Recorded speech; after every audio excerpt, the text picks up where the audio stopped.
Hey, this is Katie with tips to help you sell more online. Now this week in our Small Business Bootcamp series, we're talking about finding and tracking your competition. So getting a lay of the landscape out there. We'll talk about the actual analysis next week, but this is just understanding who's there, what the landscape looks like, and making sure that there's room for you and you position yourself properly.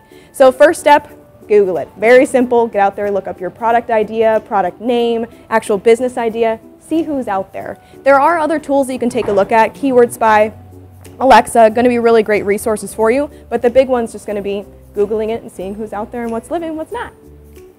Now the next step is actually something people tend to skip over, of categorizing that competition. Now this is great just to keep yourself organized, but it's going to actually pay dividends later when you're actually competing competitive analysis on a regular basis, so kind of like an audit.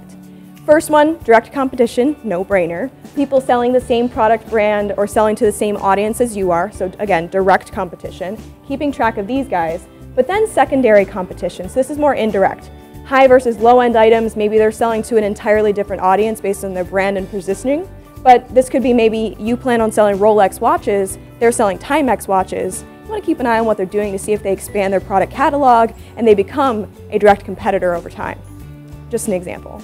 Then you have tertiary competition. This is not necessary for when you're starting out and just getting a lay of the land and Googling things to figure out what's going on. This is more for later on down the road where you're completing those audits. So it could help you first of all expand your product catalog or maybe even partner with other companies. So perhaps you find someone who's selling gems and beads, things to make jewelry, and you're actually selling jewelry or making jewelry on your own. So maybe you can partner up with them and develop a really good relationship, save some money by negotiating a really good deal. It's lovely. So something you want to consider and can really help you on later on down the road, but while you're Googling things, you could be finding that tertiary competition. So thanks so much. Tune in next week for more tips to help you sell more online. Thanks.